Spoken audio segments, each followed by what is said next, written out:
गुरु दर्शनों के समय हमारी चीख निकल जाती है, हमारी आंखें रो पड़ती हैं।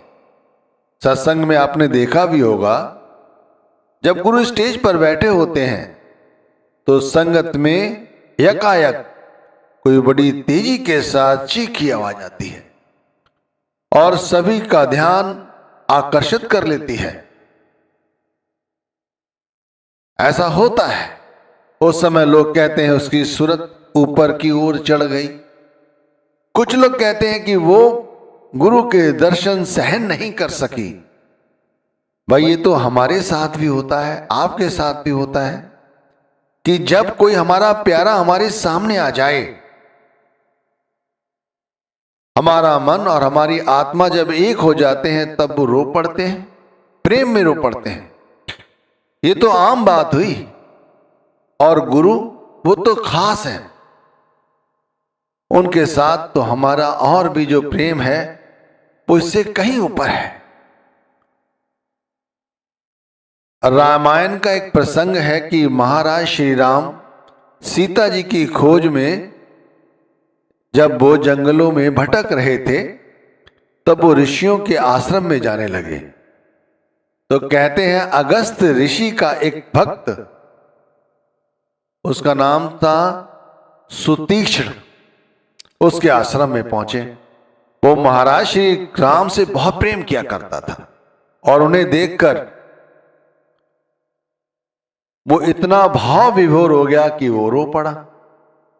और उसका जो प्रेम था, उसका जो रोना था, महाराज श्री राम से देखा ना गया। वो उनके पैरों में पड़ गया। महाराज श्री राम ने उन्हें उठाकर अपने कलेजे से लगाया। उसका प्रेम इतना अतुलनीय था कि महाराज श्री राम ने उससे कहा, तुम जो चाहे मुझसे मांग लो, मैं तुम्हें वो दे दूंगा। वो इतना प्रेम में विभोर था कि वो कुछ मांगना नहीं चाहता था। और वो कहता है कि जो आप मुझे देना चाहें वो दे दीजिए। कहते हैं महाराज श्री राम ने उसे भक्ति दी और उसने हृदय से वो भक्ति स्वीकार की। कहने का तात्पर्य समझिए कि ये क्यों समझाया जा रहा है कि जब हम किसी से प्रेम करते हैं और वो हमारे सामने आ जाए तो हमारी यही दशा होती है।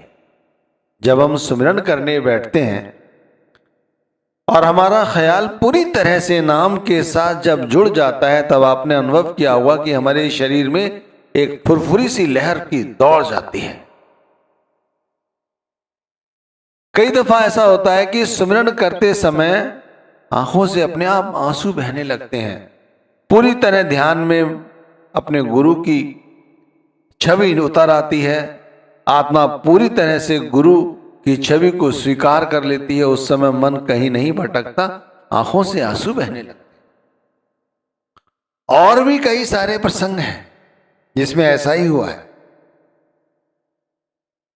कहते हैं महाराज श्री कृष्ण ने अर्जुन को जब विराट रूप में अपने दर्शन दिए तब वो भयभीत हो गए। कहने लगा, मुझे आप वो अपना रूप दिखाइए, वो रूप जिसमें आप मेरे साथ रहते हैं। मुझे आपका वो रूप पसंद है। अब इतनी सारी जो भूमिका बनाई है आपको समझाने के लिए, वो इसलिए बनाई है कि जब हमारे सामने हमारे गुरु बैठे होते हैं और एकाएक जब हमारी चीख निकलती है तो कभी उन प्रेमियों से मिलो तो पूछो तो वो यही कहते हैं कि उनका वो रूप जो इस रूप से ऊपर है, वो रूप की छवि नजर आ जाती है। उस समय उनकी चीख निकल जाती है। उस समय उनकी सूरत गुरु के स्वरूप को पूरी तरह से अपना लेती है। ये बहुत ऊंचा भक्ति का अंग है। ये अक्सर प्रेमियों के हृदय में पाया जाता है। जो प्रेम करते हैं वो गुरु से इस तरह के दर्शन करते समय रो पड़ते हैं, उनकी चीख निकल जाती है। यही कहा जाए कि उनकी सूरत गुरु के स्वरूप के साथ जुड़ जाती है। आप कई पन्ने उठाकर देख लो, इतिहास के उसमें यही वृत्तांत है। और खुद अनुभव करके चाहे देख लो कि गुरु को सामने देखोगे, उनसे प्रेम करोगे, चाहे सुमिरन के माध्यम से, चाहे ध्यान के माध्यम से, चाहे सत्संग के माध्यम से, चाहे वो दर्शन देने आए उस माध्यम से, जब भी हमारे अंदर में गुरु के जो स्वरूप सामने है, वो स्वरूप हमारी आत्मा और हमारा मन पूरी तरह से अपना लेगा, तब हमारे अंदर इस तरह की विरह की भक्ति प्रेम अंतर में पनपते हैं और आंखों से आंसू बहते हैं, मन चीखने को करता है। इतना प्रेम हम पचा नहीं पाते, समा नहीं पाते हमारे अंदर, वो चीख के माध्यम से हमारे बाहर निकल आता है, जिसे लोग सुनते हैं घबरा जाते हैं कि ये क्या हुआ। लोग कहते हैं ऐसा उनके साथ हो रहा है, हमारे साथ क्यों नहीं हो रहा। तो भाई ये तो भक्ति का रंग है। जो गुरु को नर समझते हैं वो कभी भी ये प्रेम भरी अनुभूति नहीं कर सकते। जो गुरु को परमात्मा का दर्जा देकर नाम को अंगीकार करके सारा दिन नाम को इस तरह जपते हैं कि ये परमात्मा ही है, दिन में कोई गलत कार्य नहीं करते कि ये परमात्मा जो मेरे अंग संग है मुझे निहार रहा है, शांत चित्त होकर सारा दिन गुरु के नाम का मंगल गान करते हैं। छोटी छोटी बातों पर क्रोध नहीं करते। जैसे हम छोटी छोटी बातों पर क्रोध करने लगते हैं, तो वो व्यक्ति जो गुरु के साथ प्रीति किए हुए है वो ऐसा नहीं करता। वो जानता है कि अगर एक पल के लिए भी मैंने क्रोध किया, लोभ किया, कोई आसक्ति मन में डाली, तो मेरे से ये प्रेम है जो गुरु का वो निकल जाएगा। वो तो तेज आवाज में बात तक नहीं करते। गुरु संग प्रीत करी उन ऐसी जस चकोर चंदाए। उपमा दी गई है स्वामी जी महाराज के द्वारा कि वो किस तरह से प्रेम करते हैं उस गुरु के साथ, जैसे चांद और चकोर का प्रेम। ऐसी प्रीत लगी जिन गुरुमुख सो सो गुर अपनाए। अब आप समझिए, महाराज श्री कृष्ण के तो अनन्य भक्त रहे थे, पर विराट रूप का दर्शन उन्होंने उन्हीं को दिया। जिन्हें चाहता है परमात्मा उन्हें वो दर्शन देता है।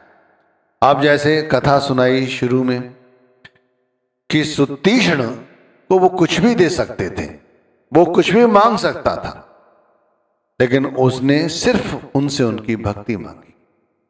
जब वो सामने आए तो उनका वो रूप जो सामने था और उस रूप के अंदर जो नारायण कहते हैं, महापुरुष कहते हैं, या जो और रूप रहा होगा जो उसने देखा, वो शब्दों द्वारा तो बयान नहीं किया जा सकता। इसीलिए वो रो पड़ा, पैरों में गिर गया।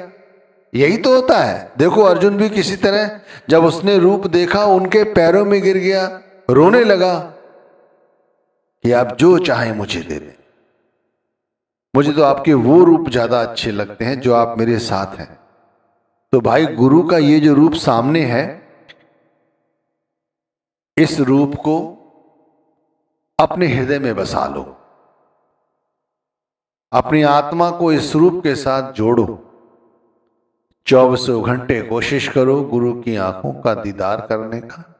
अंदर ही अंदर गुरु के ललाट को, गुरु की आंखों को और गुरु द्वारा दिए गए नाम को जपो, ध्यान करो, जिससे हमारे अंदर भी प्रीति जगे, संसार की माया के प्रति जो आसक्ति है वो कम हो। इसी तरह हमारी सूरत उस शब्द के साथ जुड़ सकती है, गुरु के साथ जुड़ सकती है। हम भी गुरु के संपूर्ण दर्शन कर सकते हैं निज घर, इसी घर के अंदर। इसके लिए हमें कहीं जाने की जरूरत नहीं है, कुछ करने की जरूरत नहीं है। कोई यूं ही नहीं रो देता, कोई यूं ही नहीं रो देता। आप रो के तो देखो, आंसू नहीं आएंगे। जो प्रेम करते हैं उन्हीं की आंखें गीली होती हैं, वही रोते हैं। सुमिरन करने बैठते हैं, गुरु का ध्यान नहीं आता, प्रेमी लोग दिन का खाना तक नहीं खाते। कहते हैं कोई ना कोई अपराध हो गया है अनजाने में जिससे आज ऐसा हो गया। तो भाई प्रीति करो तो सच्ची करो, गुरु भक्ति करो तो सच्ची करो, नाम भक्ति करनी है तो सच्ची करो।